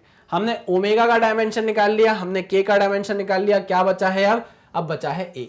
आपको ए का डायमेंशन चाहिए, ठीक है। आ जाओ, समझो मेरी बात को, समझो। इसको नोट डाउन करो फिर हम आगे बढ़ते हैं। इसको नोट डाउन करो फिर आगे बढ़ते हैं। चलिए, अब मेरी बात समझना। यहां पर आपको बोला है डायमेंशन पता करो ए का। किसका डायमेंशन पता करो? ए का। डायमेंशन जो ए का होगा, आपको ऐसा नहीं लगता ये जो साइन है, साइन के साथ आपने थीटा लिखा, तो थीटा को आपने बोला कि थीटा तो एंगल है और एंगल डायमेंशनलेस होता है। इस थीटा पर जब साइन ट्रिग्नोमेट्रिक फंक्शन लगेगा तो वो भी हमको कोई वैल्यू देगा, वो भी हमको क्या देगा? कोई वैल्यू देगा। नहीं आई बात समझ में? अरे देखो, आपने पहले बोला एक थीटा है और थीटा होता है एक एंगल, और एंगल हमेशा होता है डायमेंशनलेस। बोला कि नहीं बोला? हाँ सर बोला। हम नहीं बोला, ठीक, डायमेंशनलेस होता है। ठीक, मैंने मान लिया आपकी बात को, मैंने बोला ठीक है, सही बोल रहा हूं। लेकिन जब मैंने इस थीटा पर एक साइन ऑपरेटर लगा दिया, साइन का ट्रिग्नोमेट्रिक फंक्शन लगा दिया, तो यहां पर आपको एक वैल्यू मिलने लग जाएगी। जैसे मान लो अगर थीटा की वैल्यू 30 डिग्री है तो आपको यहां क्या मिलने लग जाएगा? 1/2 मिलने लग जाएगा। तो ये 1/2 भी एक नंबर है, एक वैल्यू है, और ये कैसा है? डायमेंशनलेस है। ये कैसा है? ये भी एक डायमेंशनलेस क्वांटिटी है। तो इससे हमको ये बात समझ में आ रही है बहुत प्यार से कि ध्यान से देखना, कि की कमरिया हिला रे, ये नहीं आ रहा है। क्या आ रहा है दिमाग में? सुनना कि यहां पर अगर मैं बोल रहा हूं कि ये जो थीटा आप रख रहे हो सर, ये जो थीटा आप रख रहे हो ये भी डायमेंशन लेस है, और अगर आप इस थीटा पर साइन का ऑपरेटर लगा देते हो तो जो निकल कर आएगा वो भी डायमेंशन लेस है कि नहीं है? हाँ सर, बिल्कुल सही बोला आपने, बिल्कुल सही बोला। तो देखो, आप जब इस इक्वेशन में साइन लगा दोगे इस एंगल पर, तो ये पूरी की पूरी जो चीज है ये क्या बन जाएगी? डायमेंशन लेस बन जाएगी। बन जाएगी कि नहीं बन जाएगी? क्योंकि मैंने अभी आपको बताया कि थीटा तो एंगल है, खुद तो डायमेंशन लेस है ही, जब उस पर साइन का ट्रिग्नोमेट्रिक फंक्शन लगाते हैं तो एक वैल्यू मिलती है, जैसे साइन 30 लगाया 1/2 मिला, एक वैल्यू मिली, वो भी डायमेंशन लेस है। तो ये पूरा का पूरा टर्म क्या है? एक डायमेंशन लेस क्वांटिटी है। तो देखो, ये साइन के साथ इस पूरी चीज को हमने डायमेंशन लेस क्वांटिटी बोल दी। तो अब डायमेंशन वाली एक ही चीज बचेगी ना, ए, और ए का डायमेंशन किसके बराबर हो जाएगा? आर के डायमेंशन के बराबर। तो अब हम कंसेप्ट से बोल सकते हैं dimension of a is equal to dimension of r. सही बोला कि नहीं बोला? हाँ, क्योंकि ये पूरी टर्म तो डायमेंशन लेस बन गई, चली गई। लेकिन सर आपने तो के की निकाली है, सर आपने तो ओमेगा की निकाली है। अरे भैया, हमने के की निकाली है, ओमेगा की निकाली है। देखो, ओमेगा की क्या निकाली? t-1, और उसके साथ क्या मल्टीप्लाइड है? t। तो t-1 t से जब मल्टीप्लाई होगा, -1 + 1 करके 0 बना देगा, तो डायमेंशन लेस हो जाएगा ओमेगा t। हो जाएगा कि नहीं? हो जाएगा। आपने k की क्या निकाली है? m0 l-1 t0, तो l-1 है, x क्या है? l है, x का डायमेंशन क्या है? l है। तो l की पावर +1 l की पावर -1 जब मल्टीप्लाई होंगे 0 बन जाएगा कि नहीं? तो ये भी डायमेंशन लेस, ये भी डायमेंशन लेस, और जब इस पर साइन लगाओगे तो ये पूरी टर्म डायमेंशन लेस है ना। तो बच गया सिर्फ और सिर्फ क्या? a, जिसको किसके बराबर होना है? जिसके डायमेंशन को किसके बराबर होना है? r के डायमेंशन के बराबर। और r क्या है? डिस्प्लेसमेंट है, तो डिस्प्लेसमेंट का डायमेंशन क्या होगा? l। तो यही हमारे डायमेंशन ऑफ a होगा, यही हमारा डायमेंशन ऑफ a होगा। वेरी गुड, कितना बढ़िया क्वेश्चन था, कितना शानदार क्वेश्चन था, अगर थोड़ा सा आप दिमाग लगाओगे तो। ठीक है, आपको a का भी डायमेंशन मिल गया, आपको ओमेगा का भी मिल गया, आपको k का भी मिल गया। ठीक है, पक्का 100%। चलिए इसको नोट डाउन करिए, फिर आगे बढ़ते हैं। आगे बढ़े यार, कर लिए हैं काफी क्वेश्चंस, और देखते हैं और कुछ इंपॉर्टेंट चीजें अब हम देखेंगे। आइए उन इंपॉर्टेंट चीजों के बारे में हम बात करते हैं। चलिए, नोट पॉइंट, पहला note point, The physical quantities such as angles, trigonometric ratios, logarithmic functions, exponential functions, numerical factors, etc. are dimensionless. इसी चीज को मैं एक्सप्लेन कर रहा हूं यहां पर, जरा समझिएगा। देखो, जैसे अगर मान लो आपके पास, जैसे मैंने अभी आपको बताया, साइन के अंदर ब्रैकेट में जो भी आएगा, साइन के अंदर ब्रैकेट में जो भी आएगा वो खुद तो डायमेंशन लेस होगा, ये खुद तो डायमेंशन लेस होगा, डायमेंशन लेस होगा, साथ ही साथ ये पूरी क्वांटिटी क्या होने वाली है? देखो, साथ ही साथ ये जो पूरा साइन के साथ जो एंगल लग के आपको आंसर मिलेगा वो भी क्या होने वाला है? डायमेंशन लेस होने वाला है। वो भी क्या होने वाला है? डायमेंशन लेस होने वाला है। ठीक, सिमिलरली इन्हीं चीजों को मैं एक्सप्लेन कर रहा हूं जो ऊपर पॉइंट्स में मैंने दिए हैं, कि अगर मान लो आपके पास कुछ ऐसा दिया है e की पावर, तो e की पावर जो ब्रैकेट के अंदर आएगी, ये ब्रैकेट के अंदर वाली चीज भी डायमेंशन लेस है। ब्रैकेट के अंदर वाली चीज भी क्या होगी यार? ये जो चीज है ये भी क्या होगी? dl होगी, डायमेंशन लेस। और अगर आप e की पावर चढ़ा के पूरी की पूरी इस चीज की बात करो, तो ये पूरी चीज जो निकल कर आएगी ये भी क्या होगी? डायमेंशन लेस होगी। सिमिलरली अगर आपसे बोला जाए कि आपको लॉगरिथमिक फंक्शन दिया गया है, तो यार देखो, अगर ऐसे दिया है लॉग बेस ई आपको दे दिया गया और ब्रैकेट में कोई वैल्यू दे दी गई, तो यार मैं फिर से वही बात बोलूंगा कि ब्रैकेट के अंदर वाली चीज डायमेंशन लेस होगी और पूरी की पूरी क्वांटिटी जो होगी वो डायमेंशन लेस हो जाएगी। ये तो डायमेंशन लेस होगा ही होगा, ये तो डायमेंशन लेस होगा ही होगा। साथ में जब ये जो रिजल्ट देगा वो जो निकल कर आएगा वो भी क्या होगा? डायमेंशन लेस होने वाला है। ये सारी चीजें अभी हमने लगा कर देखी हैं, क्वेश्चन सॉल्व किए हैं। आगे कभी आएगा तो आपको ये नोट पॉइंट मैंने दे दिया है, इसको आप याद रखिएगा। कि अगर आप एंगल पुट कर रहे हो तो डायमेंशनलेस होगा, अगर आप पूरा साइन देख रहे हो तो भी डायमेंशनलेस होगा। ये सारी चीजें मैंने आपसे डिस्कस कर ली है, ठीक है, क्लियर है। चलिए भाई, तो इसको करता हूं मैं इरेज और आगे देखते हैं और क्या चीजें हैं जो हमारा वेट कर रही हैं। आ जाइए जरा देखते हैं। चलिए अब हमको देखना है कन्वर्जन ऑफ यूनिट्स। हम बात कर रहे हैं डायमेंशन एनालिसिस की। अगर आप देखो तो पीछे चल के आपको पता चलेगा कि डायमेंशन एनालिसिस का जो पहला यूज था, हमारा जो डायमेंशन एनालिसिस था उसका जो पहला एप्लीकेशन था वो ये था कि it is used to validate और to check the validity of an equation, जिसको आप कैसे चेक करते हो, प्रिंसिपल ऑफ होमोजेनिटी से। उसको बोलते हैं क्या हो, प्रिंसिपल ऑफ होमोजेनिटी बोलते हो, ठीक है ना। ये हमने बात कर ली थी, ये पहला एप्लीकेशन था डायमेंशन एनालिसिस का। आगे बढ़े जब हम, तो हमको अब देखो यहां पर आपको दूसरा एप्लीकेशन आकर दिख रहा है और वो है कन्वर्जन ऑफ यूनिट्स। तो आप इन डायमेंशन एनालिसिस का एक दूसरा एप्लीकेशन देखोगे किस फॉर्म में, यूनिट्स को कन्वर्ट करने के फॉर्म में। चलिए कैसे करते हैं, आइए इस बारे में समझते हैं। The numerical value of a physical quantity, आपने पढ़ा था ना, हमने सिस्टम ऑफ यूनिट्स पढ़ा था, हमने सिस्टम ऑफ यूनिट्स पढ़ा था एफपीएस, हमने पढ़ा था सीजीएस, हमने पढ़ा था एमकेएस, पढ़ाया था कि नहीं पढ़ा था।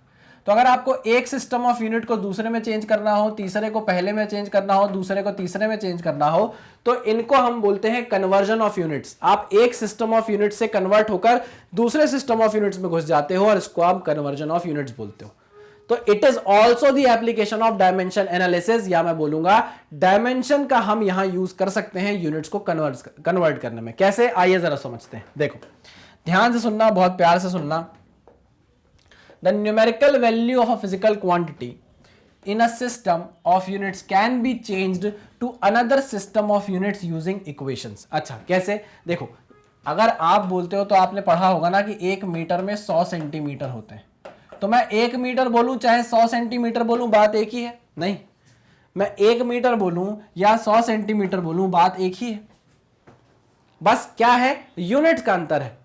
1 मीटर जब मैं बोल रहा हूं तो मैं एमकेएस सिस्टम में बात कर रहा हूं, जब मैं 100 सेंटीमीटर बोल रहा हूं तो मैं सीजीएस सिस्टम में घुस रहा हूं, हाँ कि ना। लेकिन अलग अलग तो नहीं हो गई ना क्वांटिटी, क्वांटिटी तो एक ही थी, हमने उसकी न्यूमेरिकल वैल्यू को चेंज कर दिया। क्यों चेंज कर दिया, क्योंकि हमने कंपैरिजन करने वाली यूनिट को चेंज कर दिया। आई मेरी बात समझ में, हमने जो कंपैरिजन के लिए रेफरेंस बनाया था, स्टैंडर्ड रेफरेंस, वो हमने चेंज कर दिया। पहले हमने मीटर रखा था, फिर हमने बाद में सेंटीमीटर कर दिया, तो न्यूमेरिकल वैल्यू क्या कर गई, चेंज कर गई। यही बात आपको यहां बताई जा रही है, जरा ध्यान से देखेंगे तो समझ में आएगा। मैं भी आपको बताऊंगा, पूरी कोशिश करूंगा। चलिए देखते हैं, वापस पढ़ता हूं मैं आपके लिए, आ जाओ। The numerical value of a physical quantity in a system of units can be change. Numerical value change हो सकती है, 1 मीटर से 100 सेंटीमीटर वैल्यू हो गई, change to another system of units using the equation. किस इक्वेशन का use करके आप ऐसा कर सकते हो, तो आओ जरा मैं आपको बताता हूं ऐसा आप कैसे कर सकते हो। आप यूज कर सकते हो n1 u1 is equals to n2 u2। This is the equation जिससे आप क्या कर सकते हो, कन्वर्जन ऑफ यूनिट बहुत बेहतरीन तरीके से आसानी से कर सकते हो। जिसमें आपका n क्या है, जिसमें आपका n क्या है, n is the numerical value और आपका u क्या है, u is the unit, system of unit. u is the system of unit, ये दिया हुआ है, u is the system of units. Very good, यहां पर लिखा था लेकिन मैंने फिर भी लिख दिया, नींद में हूं लगता है मैं। n is the numerical value and u is the unit in a system of unit. जो सिस्टम ऑफ यूनिट बोला गया है, एफपीएस, एमकेएस, सीजीएस, कुछ भी हो सकता है, वो u है, यूनिट है, ठीक है। चलिए वेरी गुड, आइए आगे देखते हैं, समझते हैं इनकी चीजों को सॉल्व कैसे किया जाएगा, कैसे हम एक सिस्टम ऑफ यूनिट से दूसरे सिस्टम ऑफ यूनिट्स में एंटर करेंगे। देखो आपको करना है इस इक्वेशन का यूज, देखो n1 u1 is equals to n2 u2। n1 एक न्यूमेरिकल वैल्यू है, u1 इज द यूनिट, मान लो यूनिट है, मान लो यूनिट है हमारी और उस यूनिट में हम लिख सकते हैं अपने किसी भी डायमेंशन को mlt के फॉर्म में लिख सकते हैं कि नहीं, हाँ सर लिख सकते हैं। तो मैं बोल रहा हूं ma l1a t1a के फॉर्म में लिख सकता हूं क्या मैं अपनी सिस्टम ऑफ यूनिट में अपने डायमेंशन को, हाँ सर लिख सकते हैं। इज इक्वल्स टू n2, क्या दूसरे सिस्टम ऑफ यूनिट्स में, क्या दूसरे सिस्टम ऑफ यूनिट्स में फंडामेंटल डायमेंशन चेंज हो जाएंगे, नहीं सर, वहां भी mlt ही रहेंगे, वहां भी mlt ही रहने वाले हैं, हाँ कि ना, हाँ बस ये हो सकता है कि अगर यहाँ केजी है तो यहाँ ग्राम हो जाएगा, अगर यहाँ मीटर है तो सेंटीमीटर हो सकता है, यहाँ अगर मिनट है सेकंड हो सकता है, सेकंड भी हो सकता है, कुछ भी हो सकता है ना, लेकिन रहेंगे mlt ही क्योंकि फंडामेंटल डायमेंशन है, ठीक है। ए बी और ये होगा सी, ठीक है ना, यहां भी ए बी और सी, ठीक है ना। आपकी पावर चेंज नहीं होने वाली, पावर चेंज नहीं होने वाली, डायमेंशन जो है फंडामेंटल डायमेंशन सेम रहेंगे, उनके पावर भी क्या रहेंगे, सेम रहेंगे, ठीक है ना। हाँ, ये हो सकता है कि अगर आपने इसको केजी बोला है तो इसको ग्राम बोल दोगे, अगर मान लो ये एमकेएस सिस्टम है तो इसको आप केजी मीटर सेकेंड, ये ग्राम सेंटीमीटर सेकेंड, ऐसा हो सकता है, लेकिन पावर क्या रहेगी, सेम रहेगी, ठीक है ना। अब मान लो आपको बोला गया है n1 की वैल्यू गिवन दे दी और आपको बोला n2 निकालो, न्यूमेरिकल वैल्यू निकालो, क्योंकि लिखा हुआ है the numerical value of a physical quantity in a system of units can be changed, change होके जो n2 की वैल्यू आई है वो आपसे पूछी गई, तो आप कैसे फाइंड आउट करोगे, देखो n1 ब्रैकेट के अंदर m1 बाय m2 की पावर a, ठीक, ब्रैकेट में L1 बाय L2 की पावर b, ब्रैकेट में T1 बाय T2 की power c is equals to n2। इससे आप फाइंड आउट कर लोगे न्यूमेरिकल वैल्यू जो आपकी नई आई होगी। जैसे मैंने आपको बताया था ना, 1 metre is equals to 100 centimetre, तो ये जो 100 वैल्यू आएगी वो यही n2 होगी। आइए मेरी बात समझ में, पक्का नहीं आई तो चलो क्वेश्चन से समझेंगे, क्वेश्चन से आपको और बेहतरीन तरीके से समझ में आएगा। आप इसको नोट डाउन करिए, फिर एक क्वेश्चन करेंगे, आपको सब एकदम क्रिस्टल क्लियर दिखने लगेगा आंखों के सामने से। चलिए इसको एकदम देख लीजिए, लिख लीजिए, फिर आगे बढ़ते हैं। चलिए लिख लिया, आओ भाई आओ, एक क्वेश्चन करेंगे और समझेंगे जरा इस चीज को। चलो क्वेश्चन आपकी नजरों के सामने है, कन्वर्ट 1 न्यूटन इन डाइन। करेंगे क्या, वही जो अभी सीखा है, जो सीखा है भाई वही तो करेंगे, नया थोड़ी ना कुछ लेकर आएंगे। हम जानते हैं कन्वर्जन करना है 1 न्यूटन का डाइन में। ये एक एमकेएस सिस्टम में है, किसमें है, एसआई सिस्टम बोल दो, ये है हमारा एसआई यूनिट न्यूटन और ये है हमारा CGS unit, CGS system of units, ठीक है ना। अब ये एसआई यूनिट क्या होता है भाई, ये मॉडिफाइड एमकेएस सिस्टम होता है, रैशनलाइज्ड एमकेएस सिस्टम होता है। तो हम बोल सकते हैं कि भाई ये एक टाइप से क्या है, एक एमकेएस सिस्टम। हमको एमकेएस सिस्टम को सीजीएस सिस्टम में चेंज करना है तो कन्वर्जन तो होगा, ये बात पक्की है, पकड़ कर चलो, ठीक है। हम जब कन्वर्जन ऑफ यूनिट्स करते हैं तो हमारे पास एक फॉर्मूला है n1u1 is equals to n2u2, ठीक। चलिए आइए बात करेंगे, ध्यान से सुनना। यहां पर जो यूनिट है पहले वो एमकेएस है, बाद में उसको किस में चेंज करना है, हमको सीजीएस में चेंज करना है। ये बात आपके दिमाग में बैठ गई होगी। अच्छा आइए देखते हैं, समझते हैं। देखो n1 is the numerical value जो आपको 1 न्यूटन दे दी गई है। n1 की वैल्यू आपको कितनी दे दी गई है, यहां मैं लिख देता हूं, n1 आपको दे दिया गया है कितना, न्यूमेरिकल वैल्यू 1, ठीक है। चलिए तो यहां पर n1 की जगह तो मैं 1 पुट कर दूं, ब्रैकेट में अभी हमने जो सीखा था वही, इसका जो डायमेंशन है, यूनिट्स है, उसको डायमेंशन के फॉर्म में लिख सकता हूं, फंडामेंटल डायमेंशन के फॉर्म में। हाँ सर, MLT, ठीक है ना। चलिए m की पावर कितनी है भाई, m की पावर कितनी आएगी, हम ये जानने के लिए आते हैं न्यूटन के पास। न्यूटन एक फोर्स की यूनिट है और फोर्स का फंडामेंटल डायमेंशन होता है MLT-2, सबको पता है, हाँ सर सबको पता है। चलिए तो हम यहां जानते हैं m की पावर अगर हम a लगा दें, b लगा दें, c लगा दें, सुनना मेरी बात ध्यान से, कुछ काम की बात बता रहा हूं। मैंने ये बोला कि हम अपने इस system of MKS system of units को फंडामेंटल डायमेंशन से बता सकते हैं क्या, आपने बोला हाँ सर MLT से बता सकते हैं, ठीक है। तो हमने बोल दिया M1 L1 T1 MKS system है, ठीक है ना।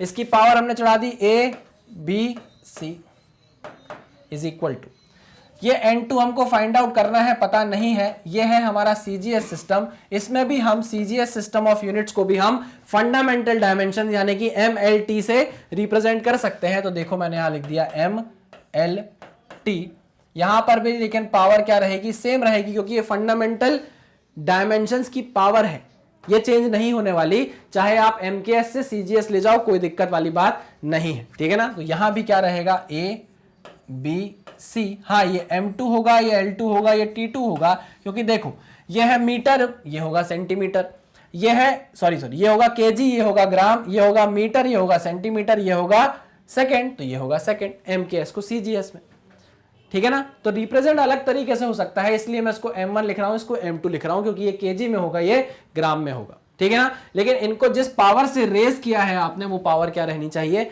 सेम रहनी चाहिए, क्योंकि दोनों ही क्या है, दोनों ही एक ही फिजिकल क्वांटिटी को आप रिप्रेजेंट कर रहे हो। ये भी फोर्स है, ये भी फोर्स है, ठीक है ना। एक ही फिजिकल क्वांटिटी को आप रिप्रेजेंट कर रहे हो तो न्यूमेरिकल वैल्यू चेंज हो जाएगी, लेकिन जो फंडामेंटल डायमेंशंस की पावर आपने चढ़ाई है वो सेम रहने वाली है, ABC, ठीक है। आ जाओ ध्यान से देखना। 1 m1 अपॉन m2 की power a into L1 upon L2 की power b into T1 upon T2 की power c is equals to N2। ये न्यूमेरिकल वैल्यू निकल कर आएगी आपके पास, है ना। चलिए अब यहां पर आओ और देखो MLT माइनस 2 को ध्यान से। m की पावर कितनी है, 1 है, तो a कितना हो जाएगा, 1 हो जाएगा। मैंने आपको बताया है फोर्स चाहे MKS सिस्टम में हो, चाहे CGS सिस्टम में हो, रहेगी फिजिकल क्वांटिटी क्या, फोर्स ही। मैं चाहे यहां रहूं, चाहे US में रहूं, चाहे लंदन में रहूं, कहीं भी रहूंगा सत्यम ही, चेंज नहीं हो जाऊंगा। भले ही बोलने का तरीका चेंज हो जाए, भले ही थोड़ा गोरा हो जाऊं और स्मार्ट दिखने लग जाऊं, लेकिन रहूंगा सत्यम ही। आई बात समझ में। तो वैसे ही हम फोर्स की बात कर रहे हैं। फोर्स एक फिजिकल क्वांटिटी है जिसका डायमेंशन आप MLT माइनस 2 से बता रहे हो। किससे बता रहे हो, MLT माइनस 2 से बता रहे हो। अब चाहे वो MKS सिस्टम हो, चाहे CGS सिस्टम हो, डायमेंशन आप हमेशा MLT माइनस 2 से ही बताओगे। क्लियर, पक्का। हाँ, इसलिए यहां पे जो पावर है A वो किस में बदल जाएगी, 1 में। किस में बदल जाएगी, 1 में। B किस में बदल जाएगा, 1 में। और C किस में बदल जाएगा, -2। क्लियर। आइए आगे बढ़ते हैं। अब देखो मास MKS सिस्टम में होता है kg में, CGS में होता है ग्राम में। 1 kg 1 ग्राम इनटू जो लेंथ होती है MKS सिस्टम में वो होती है मीटर में, तो 1 मीटर डिवाइडेड बाय 1 सेंटीमीटर की पावर 1 ब्रैकेट में। टाइम सेकंड में होता है MKS सिस्टम में, तो 1 सेकंड कोई टेंशन वाली बात है ही नहीं। ऊपर की पावर चढ़ा दो -2, ये न्यूमेरिकल वैल्यू निकल कर आएगी। अब देखो ध्यान से यार, किलोग्राम को ग्राम में चेंज करने के लिए 1000 से मल्टीप्लाई करना पड़ेगा। 1 किलोग्राम में 1000 ग्राम। मीटर को सेंटीमीटर में चेंज करने के लिए मीटर को 100 से मल्टीप्लाई करना पड़ेगा। 1 metre is equal to 100 centimetre. यहां 100 आ जाएगा कि नहीं आ जाएगा, आ जाएगा सर। तो देखो ध्यान से देखो, अब समझना। 1 इंटू 1 kg को ग्राम में कन्वर्ट किया तो 1000 ग्राम। जगह बदल लेता हूं, आप इसको लिख लो क्योंकि जगह हमको कम पड़ेगी, तो हम फिर जगह का यूज नहीं कर पाएंगे। आप इसको लिख लो, फिर हम आगे बढ़ते हैं। आ जाओ, लिख लो। चलो वेरी गुड, आ जाओ। जगह नहीं कम पड़नी चाहिए कभी भी। चलिए यहां से उठा रहा हूं क्वेश्चन को वापस। देखो 1 किलोग्राम को ग्राम में चेंज किया तो कितने ग्राम आ गए, 1000 gram. 1000 gram divided by gram bracket power 1 into 1 metre को चेंज करना है सेंटीमीटर में, तो 1 मीटर में होते हैं 100 centimetre divided by 1 centimetre. Power कितनी, 1 multiplied into bracket 1 second upon 1 second. Cut जाएगा ये तो, की power -2 is equal to N2। तो भाई ये तो कट गया, ये तो चला गया, कट गया। चलो वेरी गुड। अब यहां पर हम देखेंगे तो यहां पर एक तो 10 की पावर 3 है, यहां 10 की पावर 2 है, और ये मल्टीप्लाई है किससे, 1 से। पावर भी 1 है, तो कोई दिक्कत नहीं। 1 इंटू 10 की पावर यूनिट कट जाएगी कि नहीं, ये सेंटीमीटर कट जाएगा। तो कितना आ गया, 1 into 10 to the power 5 is equal to N2। तो N2 की वैल्यू कितनी आ गई, N2 की वैल्यू आ गई 10 टू द पावर 5। तो 1 न्यूटन को जब आप डाइन में कन्वर्ट करोगे तो देखो 1 न्यूटन किसके बराबर आ गया, 1 न्यूटन किसके बराबर आ गया, न्यूमेरिकल वैल्यू रखो N2 की वैल्यू कितनी आई, 10 टू द पावर 5। U2 कितना है, U2 कितना है, यूनिट है डाइन।